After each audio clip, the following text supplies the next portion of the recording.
Page 25, sharing the curve. On page 24, they're introducing eighth notes.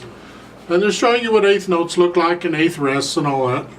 An eighth note in 4/4 time gets a half a count. There's different ways of counting eighth notes. In the book, they're showing a ta-ti method. So the numbers would go ta, ta, ta, ta.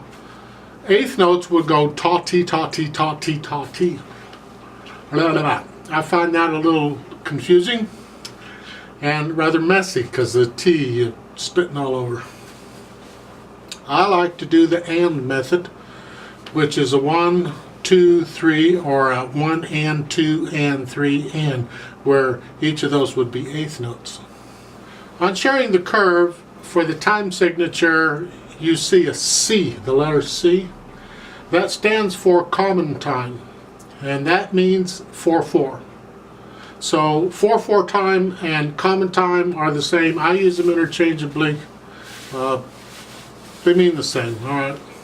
On sharing the curve, they have a tempo marking of allegretto. Allegretto supposedly is a little slower than allegro. Allegro's fast. Allegretto is sort of fast. I think of allegretto more as playful. Okay, moderato is a moderate speed. Allegretto will be a little more playful than that. It's up to you how fast or how playful that gets. I don't know what it is. You decide. I don't see anything really new in this piece. You have a DCL fine at the end of the second line. So you're going to go back and play the first line again. The fine is at the end of the first line. So we do the first line, the second line, and then go back and do the first line again. Let's go ahead and play it together. I'll give you 4 counts since it's in common time or 4/4 time.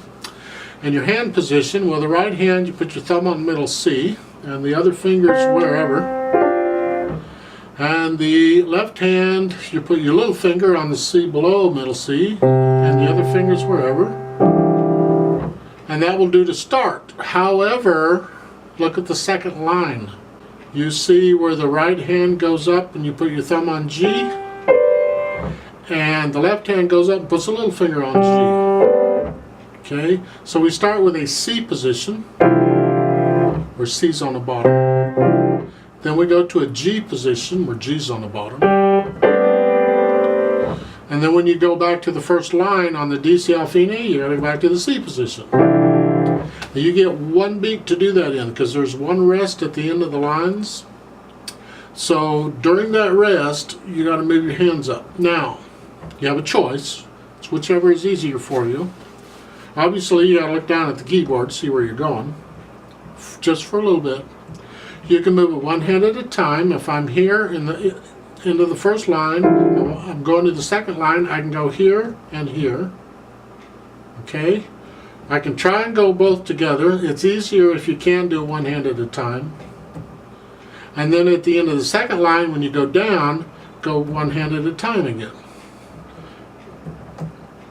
And I usually move the hand, the leading hand first. Otherwise, you get in each other's way. It's up to you how you want to do it. There's no set rule on how to do it. I'm just making suggestions. Do it however you want to. Just be there when you need to be there. Okay. Let's play this together. Right hand here, left hand here. Give you 4 counts. 1, 2, ready, go. Rest. Rest. Rest. Rest. 1, 2, 3, rest. Rest. Rest. Rest. Rest. 1, 2, 3, rest. Rest. Rest.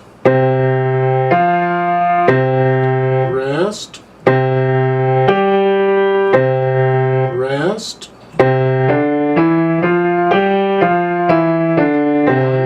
2, 3,